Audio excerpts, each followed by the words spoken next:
Gujarat police ભરતી board દ્વારા સમગ્ર રાજ્યમાં પીએસઆઈ અને એલઆરડીને લઈને શારીરિક કસોટી ચાલી રહી છે, ત્યારે ગોંડલથી એક દુઃખદ સમાચાર સામે આવ્યા છે, જેમાં એક આશાસ્પદ યુવાન નીતિનસિંહ ચૌહાણે આ શારીરિક કસોટી દરમિયાન પોતાનો જીવ ગુમાવ્યો છે અને આ અગાઉ ભરૂચ અને ગોધરામાં આવી દુઃખદ ઘટનાઓ સામે આવી હતી.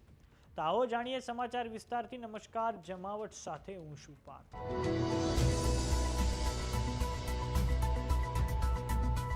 પોલીસનો ભાગ બનવા માંગતા યુવાનો માટે હાલમાં પીએસઆઈ અને એલઆરડી માટે શારીરિક કસોટી ચાલી રહી છે, ત્યારે ગોંડલના ગ્રાઉન્ડ પર એક યુવાને આ શારીરિક કસોટી દરમિયાન પોતાનો જીવ ગુમાવ્યો છે.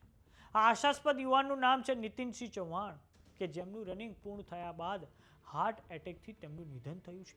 નીતિનસિંહ ચૌહાણે આ દોડ માત્ર 23 મિનિટમાં પૂર્ણ કરી હતી. તેમના લગ્નને થઈ હજુ 1 વર્ષ થયું હતું. તેમણે બીએસસી અને એમએસસીમાં અભ્યાસ પૂરો કર્યો હતો. તો આ અગાઉ ભરૂચ અને ગોધરામાં પણ આવી જ ઘટના સામે આવી હતી.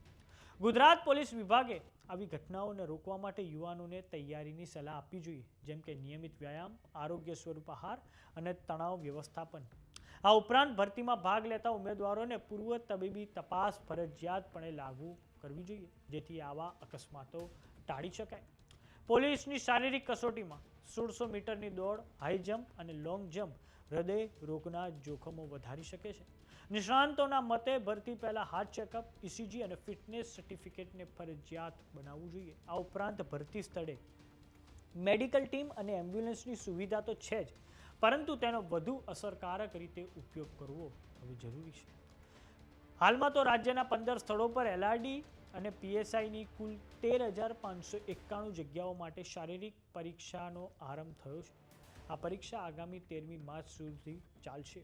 ત્યારે 13,591 જગ્યાઓ માટે કુલ 10 લાખ કરતાં વધારે ઉમેદવારોએ ઉમેદવારી નોંધાવી છે. વાત કરીએ એલઆરડી એટલે કે લોક રક્ષક દળની, તો થોડાક સમય અગાઉ રાજ્ય સરકાર દ્વારા એલઆરડીને લઈને ખૂબ એક ઐતિહાસિક નિર્ણય લેવામાં આવ્યો હતો. સરકાર દ્વારા હવે એલઆરડી માટે પસંદગી પામેલ ઉમેદવારોને જિલ્લા પસંદગીનો એક વિકલ્પ આપવામાં આવશે. તો સમાચારોમાં અત્યારે બસ આટલું. જોતા રહો જમાવટ.